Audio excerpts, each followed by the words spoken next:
Chapter 21 Night Attack. You are listening at novelfull.audio. 5 days flew by. Ji Lin, along with Gina and 2 assistants, held tactical training sessions. He was good at teaching this stuff.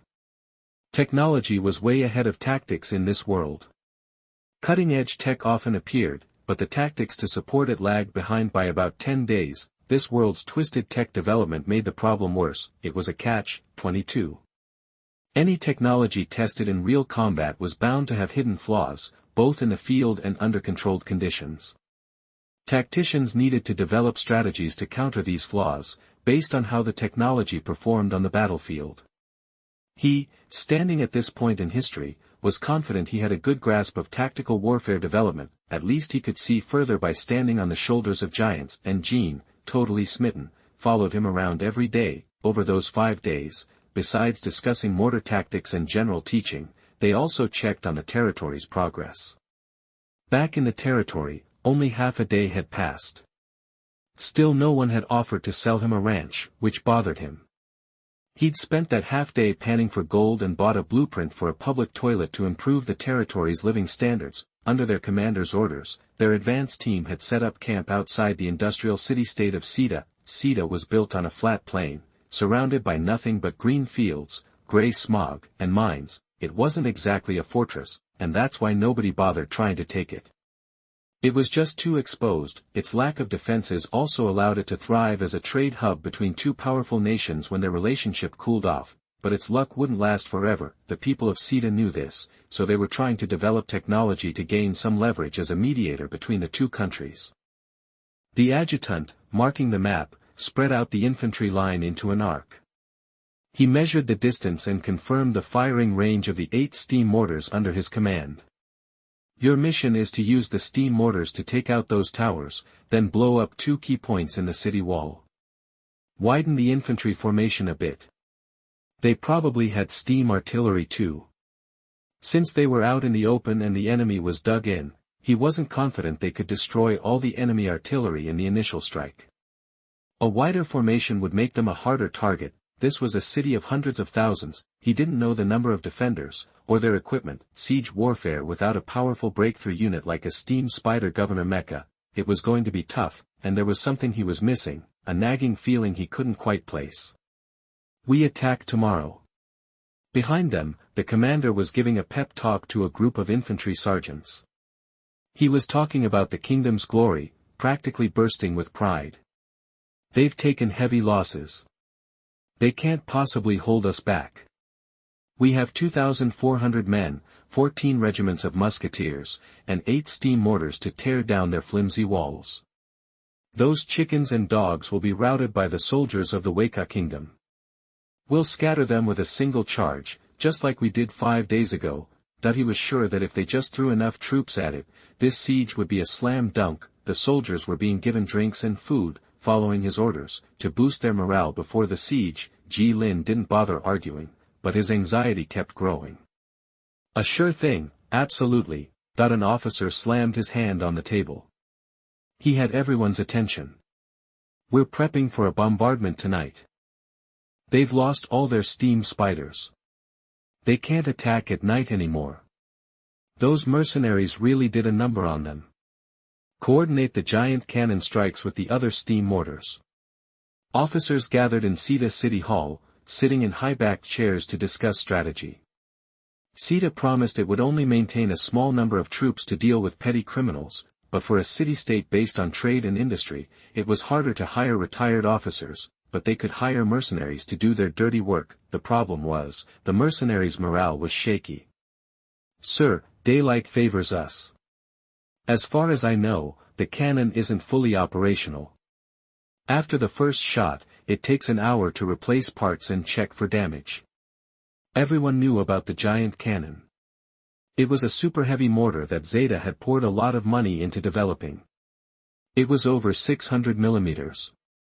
A direct hit would destroy a Governor Mecha, and the shockwave could kill anyone nearby. It was powerful, but after each shot, engineers needed to inspect the damage caused by the recoil and replace damaged parts. This inspection took time, and nobody wanted the thing to blow up on them. this was their only real defense. The officer frowned. He glanced at the other officers. They stubbornly believed the walls could hold them, but he knew the mercenaries were just cannon fodder. They were brave enough to fight defensive battles and take potshots. But when it came to bayonet combat, they'd get their butts kicked by trained Vicket musketeers. 1 hour. Even if the governor's mecha gets blown up, so what? The Vicket musketeers will be here with explosives long before that. Or do you think those stone walls can stop explosives? Or that the militia can stand up in a bayonet charge? Then how do you propose we fight? Ching shifted in his seat, wiping sweat with a handkerchief. He would have to assemble all the officers in the city and offer huge bounties to anyone who could help defend the siege, and this officer's opinion. Ching could actually make a decision, so he invited all the mercenary leaders to the scene. They would only be willing to go out if they thought the plan was feasible. These people came to make money, not to die. According to the plan I mentioned before, we'll move the cannon into the city and bombard their camp under cover of darkness. Once the mecha of the governor, Vika, the war's supervisor, dies, we'll charge under the cover of night. He stared at the city. Sir, your goal is to defend this city, so we will disperse them. Without command and supply, they are no threat to us. There is no better opportunity than this. The enemies are all fixed targets. If you measure the distance well, you will definitely miss. A perfect environment for losing. There is no possibility of failure. So what do you think? That the officer looked up. Chapter 22 Confrontation. You are listening at novelfull.audio. The meeting droned on, but Ji Lin didn't stick around. Once his adjutant confirmed the case, he was out of there. No way he was hanging out with that bunch of losers. He had more important things to deal with. Sand table simulations. Inside the tent, a small sand table was set up, mud blocks with unit logos representing the soldiers. Ji Lin and Gina faced each other across it, unable to see the actual battlefield. Their adjutants, Chanheng and Chongshan, moved the soldier blocks as directed. Gina had a natural talent for tactics, and despite starting late, she progressed rapidly. While his own guys took turns practicing at first, she improved at an amazing rate. She crushed Chanheng in 3 games straight and then walked all over Chongshan in one-on-one matches. The first few rounds were just her getting the hang of the game. Only Ji Lin, Chanheng, and Chongshan could even put up a fight. Even combined, they weren't a match for her. The sand table's difficulty wasn't the problem. Chanheng and Chongshan were just beginners, fresh out of the Stone Age and barely past playing against the computer on easy. He, on the other hand, was dealing with hell mode. To even the playing field, he gave her a handicap. Like in chess, Ji Lin started each game down a rook, a knight, a bishop, and 2 pawns. They'd been playing for days, and Ji Lin was currently on a 25-game winning streak. He could see Gina getting frustrated as Changheng, acting as her fake adjutant, gave her instructions.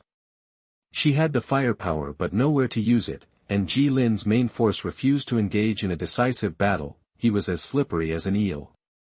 No matter which direction she attacked, Ji Lin would slip away, only to have her scattered pursuers ambushed and picked off. This piecemeal approach was wearing her down, pushing her towards increasingly reckless tactics. It was classic defeat the enemy by demoralizing them. She clearly had more infantry, cavalry, and artillery at the start, but as the battle progressed, she inexplicably found herself at a disadvantage. When she finally forced the decisive battle she wanted, Ji Lin's army had the numerical edge. She closed her eyes, thinking. Ji Lin looked at her, feeling a little guilty. He was definitely picking on someone his own size, but he was barely holding on as it was. The sand table was too simple, the terrain not complex enough. It was only a matter of time before she figured him out. She shifted the chessboard. I've memorized all the terrain. I've forced your troops into the gorge. Whether you go left or right, I'm confident I can catch your main force. Checkmate, General. Thought the girl was feeling good, happy to have broken his winning streak. She had taken advantage of the situation, but she had beaten Ji Lin. A real battlefield is wide open, but the sand table exercise had clear boundaries. By gradually compressing the enemy's maneuvering space, you could force them into a fight on your terms. To achieve that, she released 2 teams of soldiers as bait, luring the enemy's main force, betting that Ji-Lin would commit more troops in that direction. She was right. Ji-Lin's main force moved in, and scattered troops, like tentacles, surrounded her second bait. Because he was running low on troops, he had to ensure the success of every action. This caution was what caught her off guard. She had memorized all the terrain. This was a battlefield she had carefully chosen. There were 3 escape routes, and she had positioned a small number of troops on each. The purpose of these troops was to delay Ji-Lin's main force. She had learned the term from Ji-Lin, using a few soldiers to slow down the enemy's advance, buying time for their own forces to regroup. Okay, I give up. Ji-Lin smiled, conceding defeat, 25 wins and 1 loss, lost because he didn't see Gina's surprise attack coming. A sudden thought struck him: if Sita had an overwhelming force, they wouldn't have needed to ambush the advance team. They could have easily stopped them in the city with the giant cannon.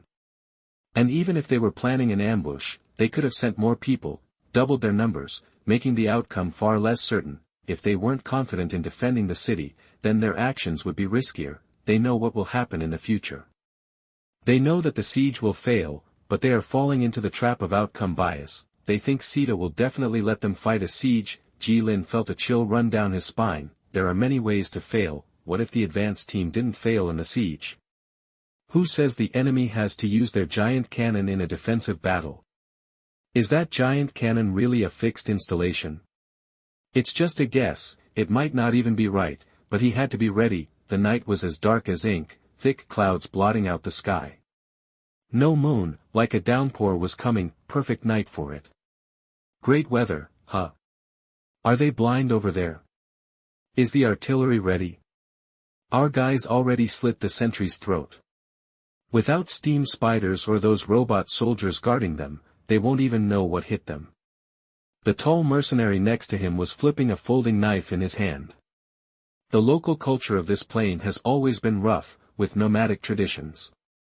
Throw enough money at them, and it's easy to recruit a team of experienced mercenaries. This area is basically a no man's land, a haven for bandits and rebels. You know, that sentry didn't even see us coming. He was taken out by a silent arrow. My guys are pros. 1 shot, and then SEH. Ignoring the mercenaries' bragging, the city lord wasn't about to come out here to supervise the battle. Not with his 200-pound frame. The guy could brag all he wanted, but it wasn't the officer paying him. He'd be coming to the city lord for his cut. The city lord of Sita had a good plan. He paid half the money up front, but if everyone died, he kept the other half. How are the cavalry prepped? That they even hired cavalry. Cavalry is obsolete compared to the steam spiders, but they are cheaper, easier to maintain, and the terrain is better. Steam spiders have to follow the troops, otherwise they have to follow the troops. Steam spiders need maintenance engineers and the cavalry do not. The U.S. Army had dedicated cavalry up until World War II. These enduring forces were the city lord's key employees. He pieced together a total of 300 cavalry for him. The cavalry's ready, but it's tough to see out here. Alongside the maintenance engineers, mercenary leaders swarmed the giant cannon. They were as loud as a fish market and completely lacked military discipline. This was the strongest force Sita could muster. Aren't there a few mages? Have them cast a couple of light spells. War mages were a dying breed, but the city lord had managed to dig up a few from somewhere. These mages supposedly increased his chances of winning by 10%. The artillery's ready. Our scouts have located the governor's mech. Distance has been measured. We can fire. An engineer walked up, removing his hat to report the data. The officer looked at the shadow behind the cannon. A crowd of people stood there. Nearly 1,000 mercenaries and 300 cavalry were waiting for his order. To avoid accidental casualties when the cannon fired, no one was allowed to stand too close, but the cannon also acted as a beacon, preventing these mercenaries from getting lost. The time is right. Actually, forget it. You lead the way, be careful, and charge when you hear the cannon fire. The officer paused. The spoils of war are all yours. The city lord had promised him half the loot if they won, yeah right. Better to use it to motivate these knife-wielding mercenaries. The mercenary leaders dispersed, energized by the promise, and the crowd moved forward under the cover of darkness. A deafening cannon blast echoed through the night. The night raid had begun. Chapter 23 Turning Point. You are listening at novelfull.audio. The sun hadn't even fully risen when a mushroom cloud billowed into the sky. The sudden flash of light seemed to cut right through the thick clouds. The area around the governor's mech was supposed to be the safest place, ringed with soldiers, but now it was a scene straight out of hell. Flames licked everything, the ground was littered with twisted steel, and the earth itself trembled. A lucky shot from heavy artillery had struck the ammunition depot next to the governor's mech, and the secondary explosion obliterated everything nearby. The entire command structure of the Vika vanguard was gone, except for him, the temporarily promoted artillery commander. The entire superstructure had been reduced to rubble.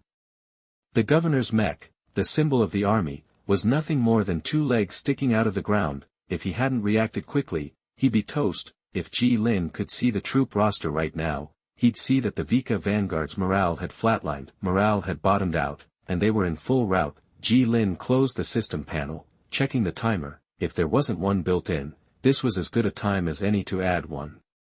Every good artillery team needed a clock to keep time, and he was going to get one for himself ASAP. He wasn't worried about managing the organization of those under him, but he had no problem remotely checking up on the two squads directly under his command. Organization, 30. Lost half, but still combat effective. The artillery was in place, so where would the enemy infantry strike from? Artillery, shift 30 degrees right, angle at 60, range 600. These soldiers had only had basic training and could only adjust the mortar position based on his direct orders. If they knew any advanced math, they'd realize the coordinates Ji Lin called out were right on the edge of his advanced team, firing south of the Sita industrial state completely blind. The entire artillery battery was positioned on a small rise, giving them the best view of the camp and the surrounding area. It was also close to the governor's mech. He was betting the enemy would attack from the direction of the city-state first, a covering barrage. It was a gamble, betting everything on the enemy not flanking him, but risk was necessary. He had to buy time for the whole army, 5 minutes, 10 minutes, maybe 20. He'd already sent his men to the northern garrison to alert the musketeers and mechanics, telling them to rally near the artillery. The mortars were the best beacon in the chaos. He'd written off the troops facing south, and only those close to the artillery battery had gotten the message. He knew these soldiers were quick. Jean wanted to go too, but he held her back, saying he needed a strong person to carry ammo. Her divine strength could overpower a dozen men, and she could carry shells faster than anyone. His only hope was that the musketeers would snap out of their shock and get ready to fight. As if summoned by the thunder, the panicked musketeers, jolted awake, stared in confusion at the muffled sounds coming from their own lines. The musketeers on the perimeter had already been silently cut down in their sleep. The pre-battle wine was their last meal. A ghostly white light rose from the ground, illuminating the blood-soaked mercenaries. They saw the Vika musketeers' gear as valuable loot. Kill the soldiers, grab the gear. Some soldiers put up a fight, but they were quickly overwhelmed. 2 fists couldn't stop a dozen blades. In this brutal melee, the slow-loading muskets were nothing but dead weight. Panic is contagious. When the musketeers realized their officers were gone, their first instinct was to run. Like the old joke, 2 guys are being chased by a tiger, and one says, "We'll never outrun a tiger like this." The other says, "I just have to outrun you." Chaos was spreading. It only takes a spark to ignite a barrel of gunpowder, and the whole thing goes up in flames. Panic spread like wildfire with the fleeing soldiers. You couldn't expect a colonial army to stay calm in the face of a night attack after losing all their officers. As the mortars steadily roared to life, the remaining musketeers blindly fired into the darkness. The artillery also had a psychological effect. The volleys were mostly meant to give the soldiers courage. He'd specifically ordered the musketeers to angle their shots higher, so the falling rounds wouldn't hit them. He even let the fleeing soldiers run through his lines. Firing the cannons and shooting into the sky were all reminders to the soldiers, to let them know someone was still fighting, that the chain of command hadn't completely broken down. Although it effectively had, the commanders and NCOs connected to the lower levels had effectively declared the expedition a failure when they died. The point wasn't to attack the enemy, but to stop the retreat. There would definitely be deserters. He knew they'd probably come back eventually, but right now, he needed to keep as many as possible. The two white lights illuminated the ground and pointed him toward the enemy. His gamble paid off. The enemy would attack from that direction. If panicked soldiers ran into the formation, he had a plan for that too. Ji Lin relayed orders to all troops. Any retreating soldier who broke through the lines was to be treated as the enemy and fired upon. His numerous nameless subordinates were just cannon fodder in these scenarios. If they couldn't contain the rout, the army would collapse. If they ran in another direction, Ji Lin wouldn't even care. It was a simple matter of you die or I die. This feeling of siding with the bad guys felt surprisingly good, but he had to fight for his survival and future. This could affect his final evaluation, so it was time to keep things simple. The lighting helped him vaguely make out the advancing enemy. People in clothes completely different from the Vika infantry appeared on the battlefield. The blood-covered mercenaries looked like demons in the night. Here they come.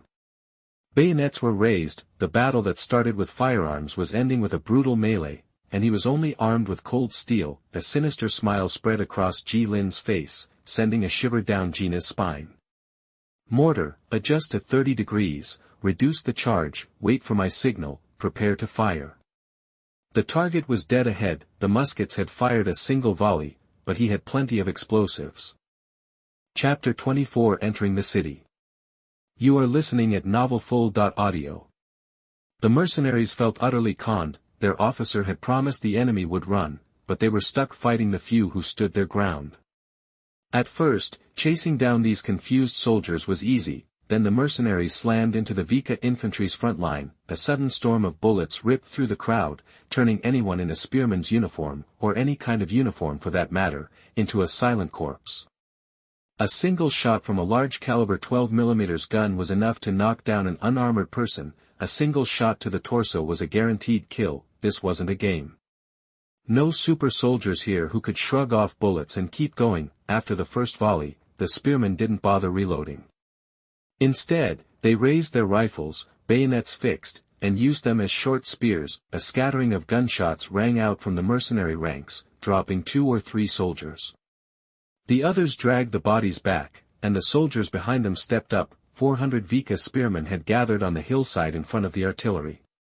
It was the max he'd called for. 300 lancers were spread across the front, barely holding a line.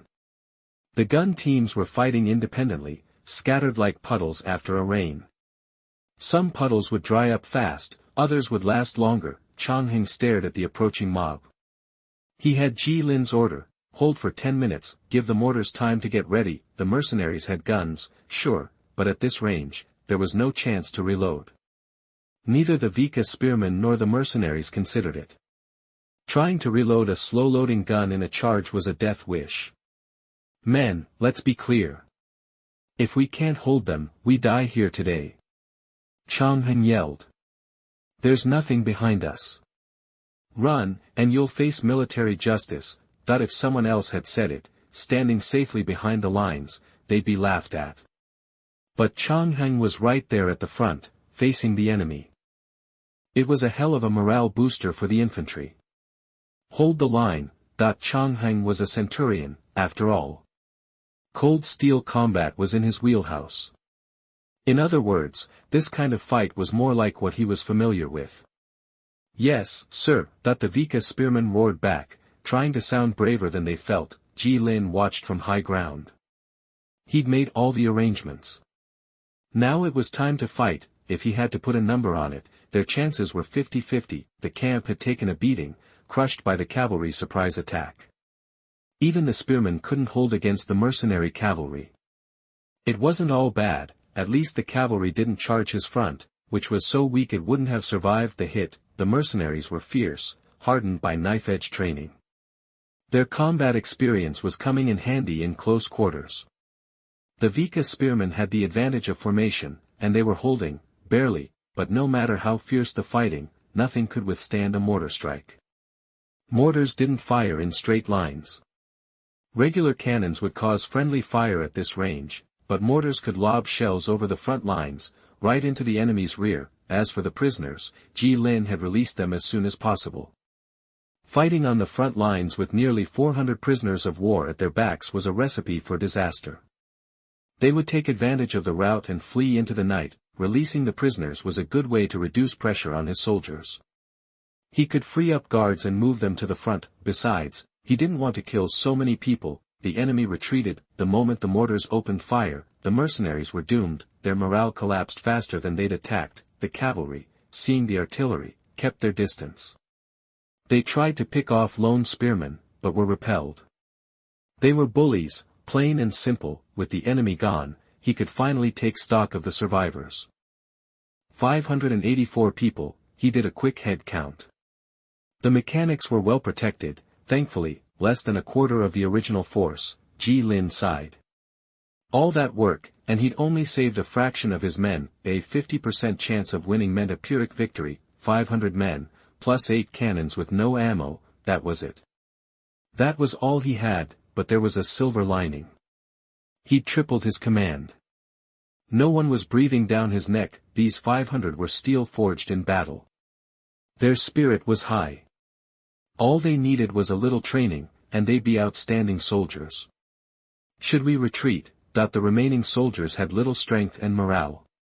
No, we attack. We attack them. Ji Lin drew a rough map in the dirt, pointing directly to Sita's main gate. If they didn't take Sita, they had nowhere to go. Into the wilderness? No thanks. Most of his men were injured. If they didn't take Sita, those wounds would fester and kill them. There were no antibiotics back then. A small scratch could turn into a fatal ulcer. Disease and insects waited for no one. Those with serious wounds would be better off digging a grave. Death was knocking at the door. Ji Lin gave his orders to Chongheng and Chongshan. He knew he looked like a gambler throwing everything on a single roll, but in this situation, taking the risk was the safest bet. Ditch the mortars, take all the explosives, and we go loud. He spoke with conviction. Surprise attacks were all about the surprise. No matter how hard their enemies had their heads up their asses, they'd never expect to get hit tonight. That meant the city would be lightly guarded. To increase their odds, Ji Lin chose a gate on the opposite side of the attack. Under the cover of darkness, they began to march. The siege went smoother than anyone could have imagined. The city guards thought it was the mercenaries returning in triumph. Some mercenaries had made it back to Sisita. They hadn't spread the word about the defeat. They may not have even known about it. They just grabbed their loot and ran. These guards didn't even close the gate. Those mercenaries who followed orders were waiting for their turn for the reward. The officer thought the Vika advance team was doomed, and he was already planning on calling it a day. The illumination spell had faded. Silence fell again. The guards were caught completely off guard. The Vika gunners took them down without a fight. Once inside the city, no one dared to stop them. He led the spearmen straight to the city lord's mansion, taking out any guards that got in their way. They kicked down the door, dragged the city lord out of bed where he was entertaining several maids, and stuck a gun to his head. Welcome to the party, pal. The city lord stared at Ji Lin, who was smiling at him in a gray uniform, with a face like he'd swallowed a lemon. To defeat an army, capture the leader, checkmate. The residents of Sita heard artillery fire outside the city. By the time they woke up, they had a new landlord. Chapter 25 Negotiation. You are listening at novelfull.audio. City Lord, we're here to talk business, a partnership, actually. Ji Lin sat across from the city lord, who'd finally changed clothes. Ji Lin had settled back into his usual chair in the city lord's mansion. He'd pulled up a chair and sat directly opposite the guy. The fat city lord shifted uncomfortably in the oversized red plush chair that barely contained him. Besides them, only Changhen, Chongshan, and 2 trusted aides were in the room. Jiang Na, best to keep her out of these backroom deals. The city lord was sharp. Survival in this kind of dog-eat-dog world demanded it. He instantly grasped why the commander had invited him. He knew they needed him, but the cold steel of the gun pressed against his forehead made him doubt that. Ji Lin kept the pressure on. You were saying. Relax, city lord, you look like you've seen a ghost. Ji Lin smiled and waved Changhen, who was pointing the gun, to step aside. Chang Heng's blood-stained uniform, red and black, made him look like the Grim Reaper himself. Some Sita dissidents attacked Vika's forces. Any idea who's behind it? City Lord. Ji Lin emphasized dissidents, a clear signal that Vika was about to take over. Refuse to play ball, and you'll be crushed when the army rolls in. He was trying to strong-arm the city lord into a surrender that suited his purposes. He was just talking a load of rubbish, not caring if the city lord believed it. It was all part of the dance before the real negotiation began. Negotiation was an art form, taking over the entire Sita industrial state, with its hundreds of thousands of people, complex business networks, and entrenched government, with just a few hundred troops was a pipe dream. Just wading through the red tape would eat up all his time. He needed someone familiar with the city, someone willing to play ball. The city lord fit the bill perfectly. No, no. Absolutely not. Those rebels are scum. I'm ready to help the kingdom of Vika hunt down those hiding in our city. That the city lord gritted his teeth, sweat pouring down his face, as if he had barely escaped death. The gun was no longer aimed at him, but his hands gripped the chair arms like he was trying to break them. Good. Then let's talk. For your safety, I've assigned a squad of riflemen to guard your mansion, and an assistant to help you with your workload. Ji Lin gestured to an older officer who stepped forward. This is Chongshan. I trust you two will work well together. Chongshan offered his hand, and the city lord shook it with a fake smile. A pleasure. Oh, and I'll be holding on to your books for now. Your bookkeeper isn't cutting it. Also, city lord, don't think about pulling any fast ones. I'm not known for my patience. There are plenty of people who'd be happy to cooperate with us. If you want to keep living the high life, you'll play it straight. Ji Lin dropped that bomb before leaving, turning the city lord's face ashen. His eyes were glued to the door. City lord, it's an honor to be your deputy. Chongshan picked up a piece of paper outlining Ji Lin's demands: a garrison for 1,000 soldiers, a hospital for the wounded, the city lord's office covering army upkeep, and seizure of a factory for army logistics. Nearly a dozen demands in total. Shall we discuss the practicalities of all this? That he said with a smile. The next morning, the sun rose as usual, the city was quiet, untouched by battle. The mercenaries had heard the rumor that the city lord was ambushed by an advance team. They were raring to storm in and rescue him. Not that they cared about the city lord, but they cared about their paycheck. The city lord placated them with a payout, assuring them that it was all taken care of. He even hinted they might be hired again down the road. But the butler failed to mention anything about war spoils. Ji Lin didn't want to poke that hornet's nest just yet. Maintaining order in the city with 100 people was hard enough, let alone dealing with mercenaries taking potshots at you. The money for them came from the city lord's treasury, so he wasn't bothered. If money can solve a problem, it's not really a problem. It's fun to spend someone else's money to achieve your goals. If he wants to take over the city, he will have to compromise in some aspects. It's too unsafe to make enemies. He actually didn't dislike these mercenaries. If they hadn't attacked that night, he wouldn't have so smoothly taken over the leadership of the advance team. The previous leadership was all dead. When the mercenaries pulled out, he sent soldiers to clean up the battlefield, help the wounded, and haul the equipment back to Sita City. He even sketched out a design for a stretcher and had the tailors in town make some, so the soldiers could carry people back. A week passed, and the city hummed along as if the flag hadn't changed. The city lord flat out emptied the city guard barracks. Sure, they were called city guards, but they were really just glorified cops. They had a total of 100 guns that they took turns using, mainly for manning the walls and patrols. Their skill level, well, it matched the times. A quick summary: Fanglinhuashan, retreat and turn are as fast as the wind, and outflanking is as slow as the forest. Looting money and invading like fire, friendly forces are as immovable as a mountain when they are in trouble. Ji Lin didn't recruit the city guards. He just sent them home packing.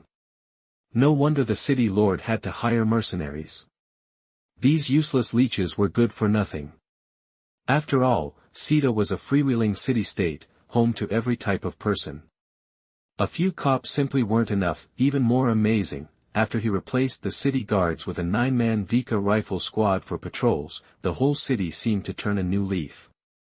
No one was dumb enough to mess with these guys. They actually knew how to shoot. Street thugs knew they couldn't loot, smash, burn, or collect protection money. A rifle but to the face straightened them out quick. To avoid stoking resentment among the citizens, Lin ordered his troops to refrain from wanton violence and looting. He demanded adherence to military law. He gave the soldiers a daily lecture about the consequences of looting, killing, and burning. And he paid them, of course. The money came from the city lord's treasury.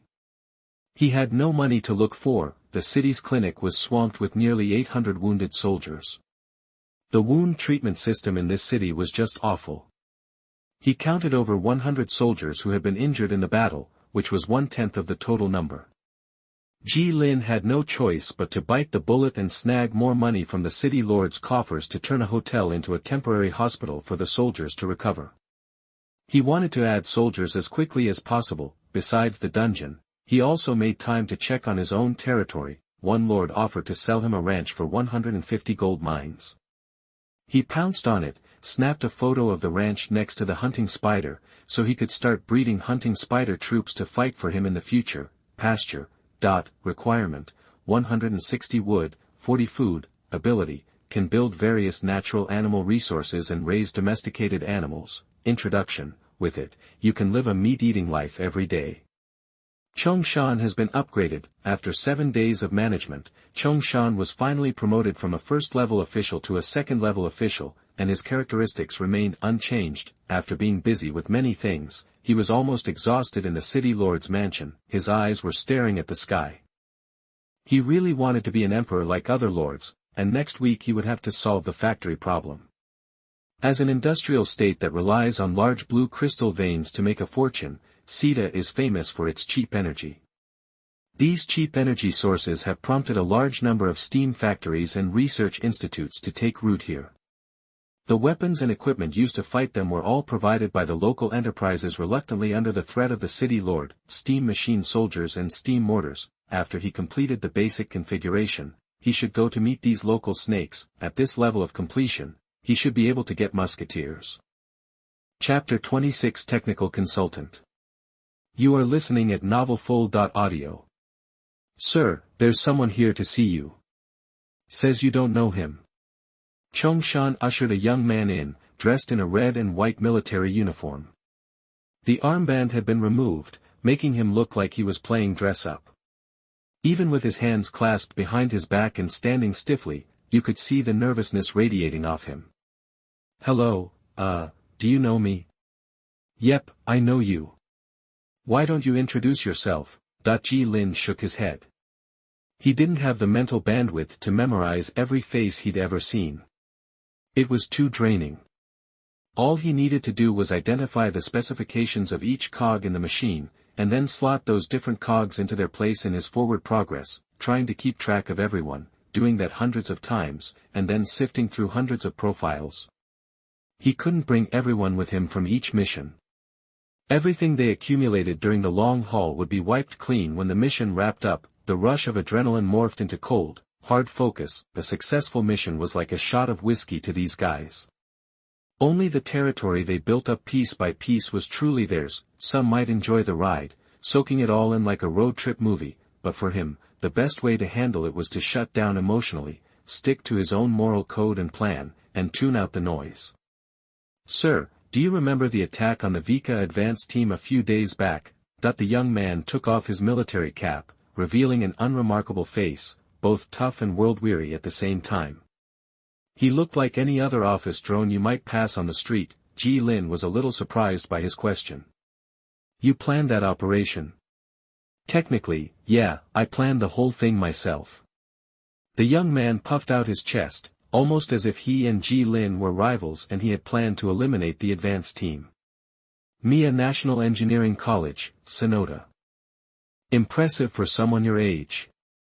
Have a seat. Especially considering he's a military major, Lin picked up a cup of tea and placed it near Sonoda. The whole city lord's mansion was overflowing with boxes and cans of coffee beans and various liquors, but he still preferred tea. Funny, he used to be fine with just plain water, but ever since he arrived here, he subconsciously gravitated towards tea. Back in his old life, good tea fetched insane prices. Just call me Ji Lin. Ji Lin sat down, glancing at the watch in his hand. Alright, spit it out. Mr. Ji Lin, I saw your approach, and I think you'll see the value in my offer. Sonoda spoke hesitantly, weighing his words. He'd been watching Ji Lin's methods in the city. His low-key approach made it easy to determine that Ji Lin was someone he could potentially work with, but his natural reticence forced him to observe for a few days. Seeing that Ji Lin's soldiers weren't looting the city, he finally decided he could trust him and mustered up the courage to approach. Give me a reason. Why should I take you on? You attacked Vika's advance team. You killed Vika's commander and soldiers, Ji Lin said, shaking his head. If your part in this gets out, you'll be looking at a death sentence. Another lie.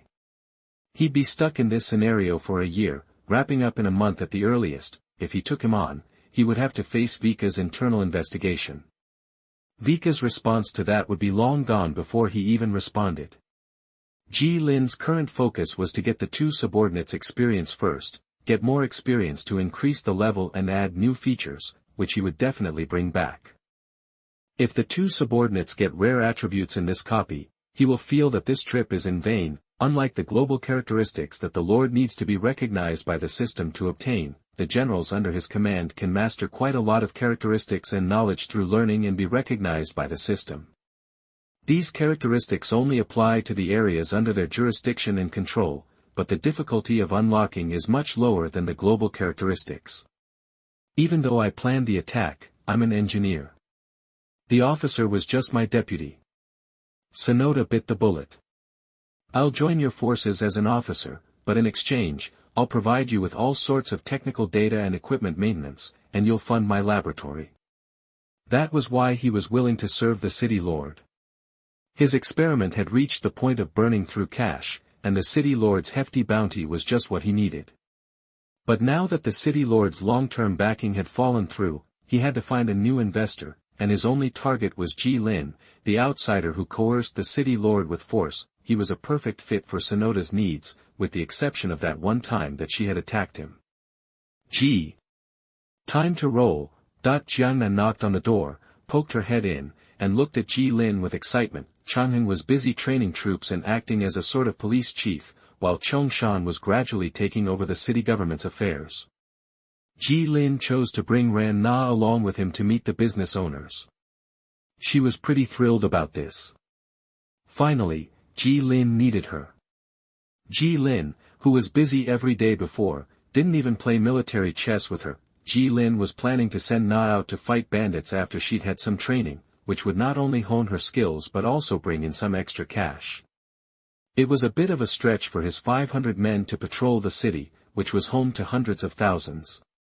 When Ran Na stayed in the city lord's mansion, she also took the musketeers to patrol the streets. She was quite popular among the townspeople. She had an indescribable charming personality. She helped people with their problems, single-handedly took down a few tough guys, saved kids from falling out of windows, caught thieves, and distributed aid. Ji Lin figured that he was able to establish himself so quickly thanks to Ran Na's everyday interactions with people. People tend to like people who are strong and good-looking. Gina was happy to receive the title of a small guardian. She was very satisfied with the title and was very angry for a few days. She was small and short. She looked a little short among the musketeers who were 175 centimeters tall or above.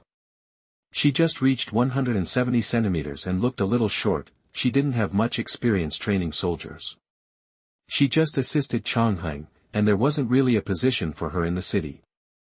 Luckily, the city lord's mansion had a library filled with rare books that the young city lord had collected for his own amusement.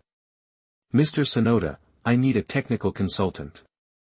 Pleasure doing business with you. Ji Lin held out his hand to Sonoda and shook his. We're heading out to the factory next. Mr. Technical Advisor, want to come along? that the Lord can take out the arms/building/technology that he has developed in a dungeon. This is a compensation for the Lord's hard work in the dungeon. This independently calculated reward is included in the final settlement reward. These technologies developed in the dungeon world can be brought out in full for the construction of the territory. If the settlement is to obtain the existing products, then the technology brought out is the future of development. This makes the output of each dungeon increase exponentially, so as long as one person is strong enough, he can bring out the final settlement of the system reward plus leading the research and development. The energy of most people is only enough for them to choose one of the two, and in the end they get nothing. No matter which settlement, you can't enter this dungeon again after you get the reward. Of course, Lin plans to do both. Window_tabula equals window_tabula_tabula.push mode, thumbs, feed 01, container, tabula, below, article, thumbnail, 300x250, placement, below article thumbnail, 300 by 250, target_type, mix. Chapter 27, Pie in the Sky. You are listening at novelfull.audio.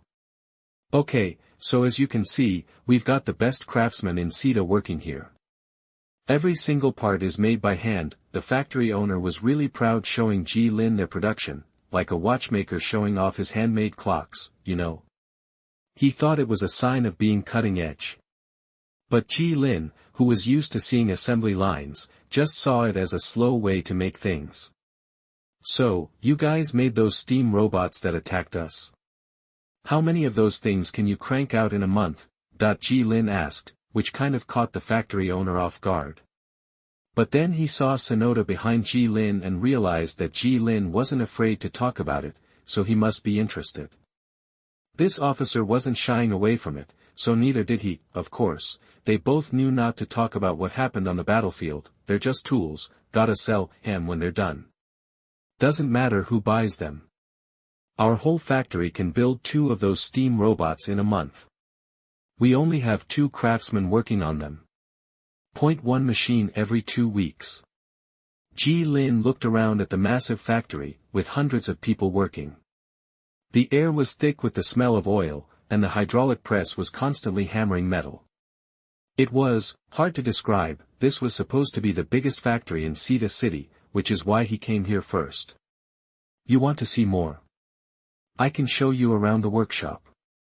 Lin nodded and followed the factory owner inside. What if each apprentice focused on making just one part? Or if all the factories in town teamed up and each one made a different part? Could you at least double your speed that way? Lin was trying to explain the idea of an assembly line to the factory owner. I get that you need more of these things fast, but it's just not possible.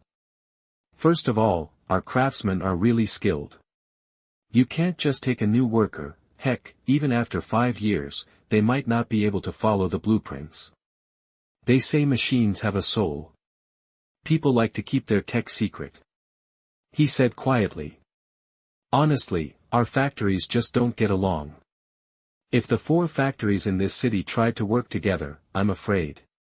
The factory owner shook his head. He was patiently explaining to the officer, who he thought didn't know anything about business, that he'd heard this all before. Every buyer asked weird questions like that. Plus, this guy was going to be in charge of their city for a while. The super steam engines just changed the mage's magic monopoly to the craftsman and mechanics tech monopoly. Nobody wanted their secrets getting out. Even if you hired these talented guys, you couldn't force them to give up their know-how. Anyone who tried would make enemies fast. His factory couldn't risk losing their craftsmen. This huge tech gap was like a canyon, separating the governor and the rebels. The parts on each steam mech aren't even interchangeable. If I take this gear off one, it might not work on another. The factory owner, dressed to the nines, grabbed a gear that was stuck. They're made by master craftsmen. It's just how it is, Of course, Lin knew exactly why this was happening. These steam robots were more like clocks. The complicated gears and steam engines were all handmade, and the techniques were closely guarded secrets. I know. 1 set every 2 weeks. The assembly line wasn't the issue. It was that these things couldn't be standardized. Every craftsman had their own way of doing things. Even though they were all making steam engines in the end, he'd already been there, and he knew these steam robots could be made faster. Most of the workers were just doing grunt work. The two craftsmen each had a few apprentices helping them, and they had a do-not-cross line around their work area. There were 2 steam robots almost finished. The craftsman was carefully putting a blue core into the chest, with the steam engine facing up. No standardization, and a lack of education. Ji-Lin rubbed his head, deciding not to dwell on it. He wanted to focus on military stuff. What's the max weight that steam thing can carry? About a ton. After the factory owner left, Ji-Lin looked at the new technical consultant standing next to him. As soon as they were outside the factory, he pulled out a pen and paper to jot something down. How much do you think we could improve things? Ji-Lin asked. If we did what you said, sir, I think we could double the speed, easy. Sonoda answered. If you gave me money for experiments, I could change everything and make steam power cheap and available to everyone. On the way to Sonoda, Ji-Lin talked about his research, a steam core. The craftsman only made the materials stronger, not more heat-resistant. It was a brute force approach. The steam core was a mechanical and engineering marvel. The steam core was the most important part of all the big steam mechs. It could boost thermal efficiency to 75% and power those heavy machines. His research was about making it smaller, so steam spiders, mechs, and mortars could all use it, saving space. Even better, this steam core was actually an engine, making standardization possible. He definitely wasn't going to invest in something like that. It'd be a waste of money. He wasn't stupid. Ji-Lin decided to keep this consultant around and get his help with the tech. Since he was an engineering major with big ideas, he could probably design a cannon for him. Why would a guy with so much potential end up in a backwater like Sita? Well, his plan was too ambitious. The governors had a lock on steam core tech. And he tried to steal that tech, which didn't help, but Ji-Lin had never heard of Sonoda. If he hadn't heard of him, it meant this tech wasn't going anywhere, at least not before he left this world. He'd be cautious around Sonoda. If there's no progress, no success, he can't take this tech with him. No matter how amazing it sounds, if he can't use it, it's useless. Ji-Lin looked at the factory for a long time.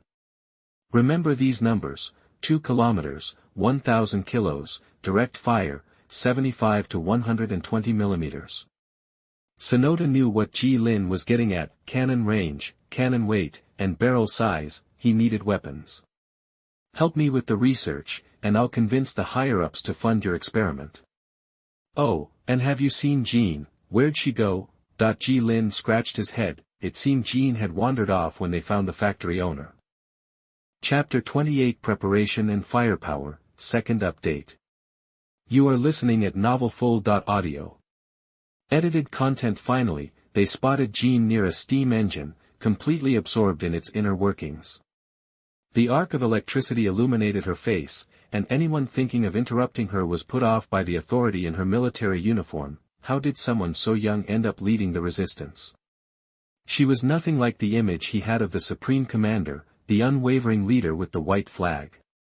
Compared to the bright-eyed kid in front of him, the battlefield hadn't aged her enough. She belonged in the ranks. Ji-Lin sighed inwardly. He was destined to be either a liar or a villain. You know, I haven't told anyone this, sir, but I dreamed of an angel 5 years ago, Jean confided on their way back. Ever since, I've developed really fast. I can even take down the village boys. There are no angels or gods. And your accelerated development isn't natural. If they existed, the lords would have already discovered them and posted about it online. Besides, women generally develop faster than men anyway, even if being strong enough to defeat several men single-handedly is a bit of a stretch. He kept that last part to himself. Right, you're an atheist, sir, Jean said. My dad told me to find someone powerful in the army to follow for safety, and then come home. Do you think I can ever be as strong as you, and protect people? You will. Ji-Lin sighed again. He could sneak onto the forums when time slowed down, but his browsing was still slower than the internet. The monster research threads were taking off. Since the population was smaller in this era, they'd created a feudal monster assistance board. Unlike anything in the Dark Age, it was meant to share knowledge and prevent people from dying because they didn't know what they were up against. With fewer users, it was easy to manage, but there was still a lot of junk. It was the third day of the new month since he'd arrived. He finally received word from the kingdom of Vika. He hadn't sent any messages himself, hoping to tighten his grip on Sita and its soldiers. Before this, he was just a nobody, so Vika would definitely replace him. Even though the soldiers were technically under his command, they'd turn on him in a heartbeat if he went against Vika. Without radio, messages relied on manpower and carrier pigeons, which wasn't very efficient. It took Vika days to learn about their failed advance. The original officers had used pigeons, but they were all blown to bits in the cannon attack. Deserters might have made it back to camp. After all, the punishment for desertion was execution, no exceptions.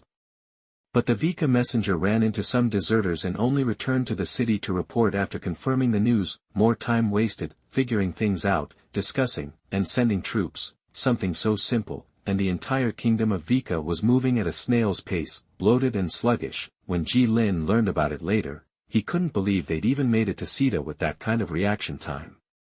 The deserters' stories weren't always reliable, so the messenger spent another 5 days advancing to Sita.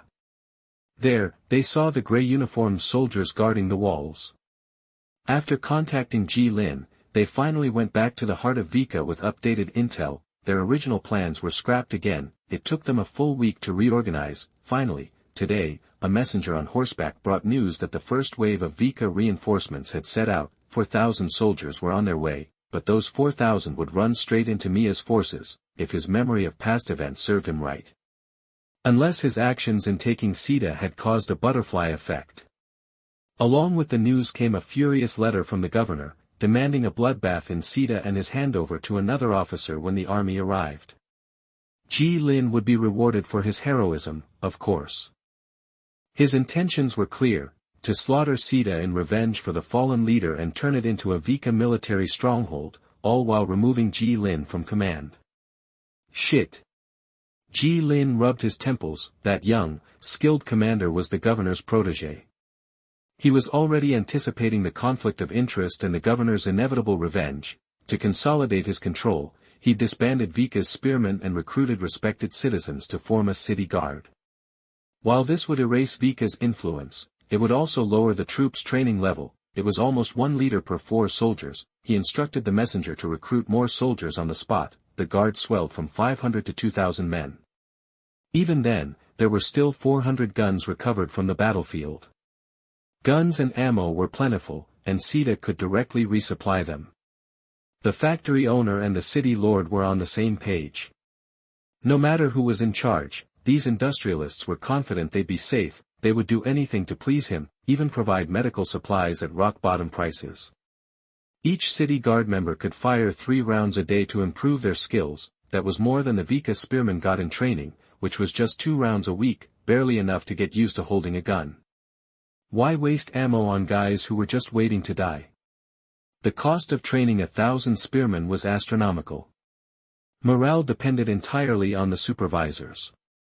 The governors didn't want to spend extra energy on these cannon fodder. Sonoda handed over the blueprints for a new gun in the first week, a 100mm long-barreled weapon. After the factory reviewed the plans, they quickly produced a prototype. Ji Lin used the governor's letter to negotiate with the factory owners, forcing them to cooperate fully. Their factories, employees, and resources were all in the city. They had no choice but to work with him, or risk losing everything. They were also complicit in the attack on the Vika advance team. One factory owner even sold his factory to Ji Lin at a discount and fled to a safer place with the money. Ji Lin accepted, using the city lord's funds, promising to repay him in full when the governor arrived. They used the outer armor plating of the governor's mecha, recovered from the battlefield, to test the gun's power. The front-loading gun had poor gas sealing, reducing its power at a distance.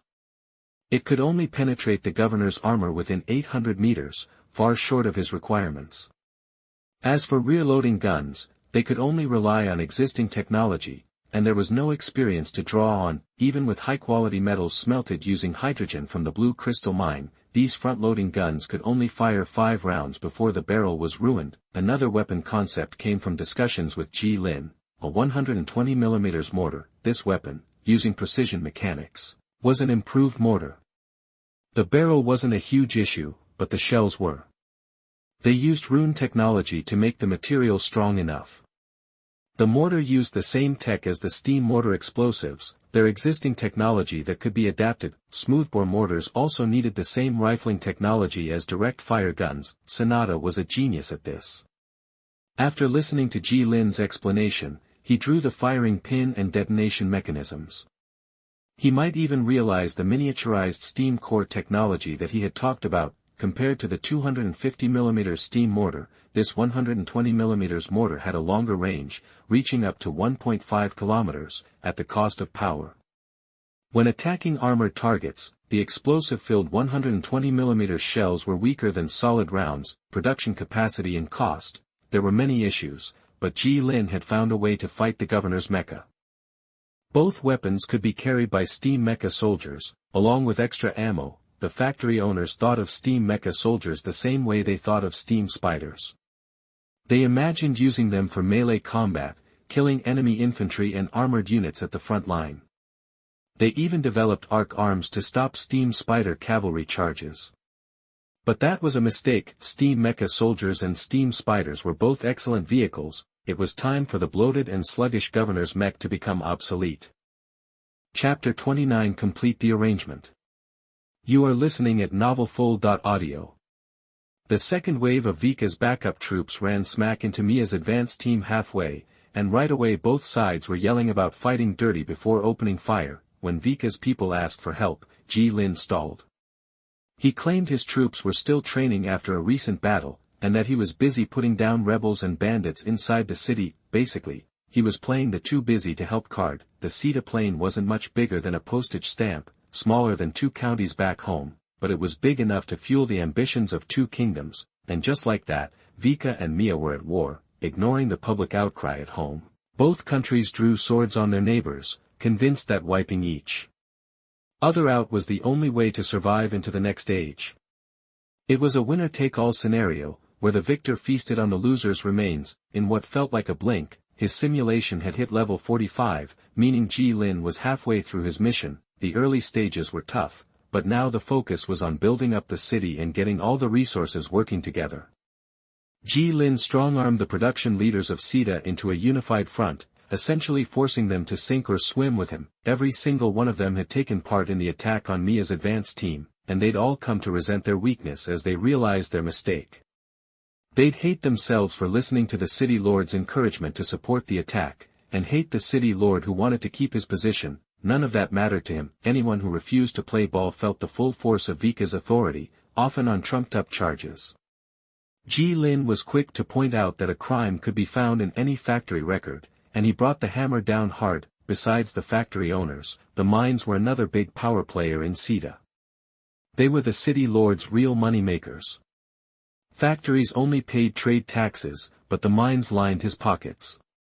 Ji Lin had left them untouched, even though they were full of exploited, undocumented workers. These miners were the most oppressed people in Sita. He hadn't figured out how to deal with them yet. He wasn't ready for a direct confrontation. Liberating the miners was something he could pull off with his Vika commander status, but how long could he put it off? He'd used every trick in the book to buy time, but time kept slipping away. It didn't wait for anyone. Over those 65 years, he poured everything he knew into Gina, teaching her every combat skill he could. Sonoda often sat in, and Ji Lin didn't mind. More bodies meant more firepower. Chongheng and Chongshan, now just background tools, leveled up to 3, which was great. Their knowledge also jumped from classical to steam age. Don't underestimate that bonus. Officials with higher age knowledge got a 10% efficiency boost when managing lower age stuff. With Sonoda's help and Ji Lin's threats, the factory owners finally caved and agreed to mass-produce steam-powered soldiers. Production jumped from 2 units every 30 days to 12, which was 1 every 2.5 days. 2 months of training hadn't erased the Vika musketeer mentality, but the Sita City Guard was getting closer to being battle-ready. All they needed was some real combat. up at 7 a.m. for training, a 2-hour lunch break, then back to training until 6 p.m., followed by study until 10 p.m. In 2 months, Lin had turned Sita into a valuable asset. He burned through a third of the city lord's treasury in the process. To boost knowledge levels, he started an adult school for the city guard. Education was a long-term investment, but luckily, it was cheap compared to production and training. The venue was ready, all he needed was a teacher, so, he tapped the mechanics from his old team to teach the top soldiers. Still not enough, he wrote a bunch of things he wanted to leave for Gina, then tore them up and tossed them in the fire. He decided to trust her instincts. She'd be better off improvising. Lin looked out the window. White smoke billowed into the clouds, blurring the line between the two. Heavy smog blocked the sunlight, casting a long shadow. He was confident he'd get a good reward for his troops. He'd be happy to bring back the souped-up musketeers, and maybe even a 120mm mortar. While he still had control, he gave the remaining 2/3 of the city lord's funds to Sonoda. After settling his affairs, he'd leave the simulation and get back to managing his own territory. Jojo's territory had been sitting idle, his progress was slower than everyone else's. Focusing on internal resources first meant he'd run out of stuff faster. Using simulations as a way to get tech was basically trading the economy for technology. Lin leaned back in his chair, staring into the distance, also watching the countdown that just popped up beside him. It was almost over. He was still worried about Gina, but not about Sonoda. Sonoda was a survivor, he'd be fine anywhere. Commander? Gina, it's you. Commander, you didn't sleep well last night. Gina looked at Lin. No, I'm going away soon. Then, sir, when will you be back? Maybe never. Lin touched his nose. Okay, then I'll wait for you. Gina said, and Lin laughed. You win some, you lose some. But if you stay alive, you still have a chance. He'd repeated that so often Gina probably had it memorized. I heard Vika is planning to conquer Mia. If Vika wins and builds a new empire, then the family can fight and finally live a good life. Gina turned and spoke softly. Gina, as long as the governors are in charge, nothing will change. They're above everyone else, hoarding resources and technology, and keeping everyone from learning. Ordinary workers and farmers don't even have any rights or schools. A lot of people in Vika are starving. First it was the mages and rune crafters, then the mechanics. This special class ensures the upper class has absolute power over everyone else. A long time ago, Vika and Mia were part of the Iris Empire. After the governors overthrew the feudal emperor, a civil war broke out. The fertile Sita plain split the governors into east and west, and that's what led to a war that's lasted hundreds of years. He spoke softly about the history of the land, which he'd learned from reading books in the city lord's mansion. Everyone's been tortured by this war, and the peace talks are just temporary pauses. He wanted to invent a dream for this world, a dream of unity and a new world, and a lot of people were going to die for that dream. After this war is over and the governors are gone, there will be good times, everyone will have enough to eat. Gina nodded, like she already knew, her eyes still shining. I will protect them. Lin was stunned. This was the first time he'd been surprised in this world. I see. He'd been underestimating these simulations. After this, that's another story. Chapter 30 Epilogue, A Prosperous Tomorrow. You are listening at novelfull.audio. Sita was really where the Republic of China got its start. Before that, it was just a small town, home to a few 100,000 people. The teacher, looking sharp in his neatly pressed clothes, tapped on the blackboard to wake up the kids who were starting to doze off. This city had been reduced to rubble once, then rebuilt from the ashes. It became the heart and soul of the Republic. Sita sits where east meets west, smack dab on a fertile, flat plain, crisscrossed by countless railways. Like a powerful heart pumping blood, it funnels people and resources to even the most remote cities of the Republic. This creates a web of rail lines, the busiest in the whole country. Now, remember this, the new Sita, with all its transportation and resources, wasn't just rebuilt on the old site. "This is key, it'll be on the test," the teacher, patient as ever, tapped on the blackboard again, looking a little helpless at these kids who had just moved up from first grade. Dr. Sonoda, the scientist who developed the second steam core, had Noah as his middle name. There's been a lot of speculation about that in academic circles. His early research took him all over, burning him out. The second steam core was his last project. He died at just 48. And that second steam core established a standard. Pay attention, people, no sleeping. The second steam core was a game changer. It standardized the design of all steam cores, creating a common energy supply structure for machines, from the smallest to the biggest. Later cores, third, fourth, fifth, all evolved from that basic second core framework. It's the simplest design of them all. If you're lucky enough to major in engineering, especially energy engineering, you'll be seeing this design a lot. The teacher sketched a humanoid machine on the blackboard, made up of simple squares, with long, spindly legs and a steam engine strapped to its back. Drawing cartoons and connecting it to the textbook was clearly a way to grab the attention of these young students. Steam machinery structure, from 1 to 1,000 kilobases, don't get the units wrong. Kilobases, got it, the teacher kept tapping the blackboard, and the kids finally focused and started to memorize it. "Teacher, what was your major?" one student asked, hand raised. "Ahem, well, I was a star in the engineering department, top 30% easily. Now I teach language and history." Hey, being a teacher isn't so bad. It's a steady job, life's pretty comfortable. I still hang out with my buddies from college all the time.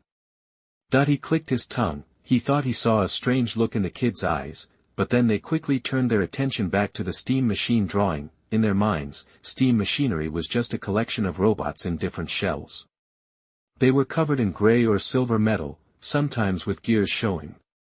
Usually you'd see them surrounded by workers in yellow uniforms, big guys helping them move things around. Right on cue, the teacher went on to describe the invention and use of the steam core. This whole section was exam material. The kids weren't thrilled. They liked history because of the cool stories. "Teacher, Dr. Sonoda's story is boring," one mischievous student said, running up to the teacher as class was ending. "Boring, huh? Just wait. Dr. Sonoda's going to be your best friend when you take the high school entrance exam. He wrote the first physics and math textbooks. You'll be seeing plenty of him in college, too. Trust me, you'll have plenty of time with him." A groan rippled through the classroom. The teacher went on, unfazed. "Next, we're going to have a historical lesson, and the next 3 chapters will all be historical stories." The story of Joan of Arc wasn't exactly fresh for them. Their parents told them all about the legendary general and first president of the Republic.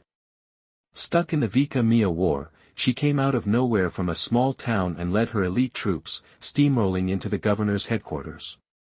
No fancy weapon, not even the governor's own mech suit, could stop them.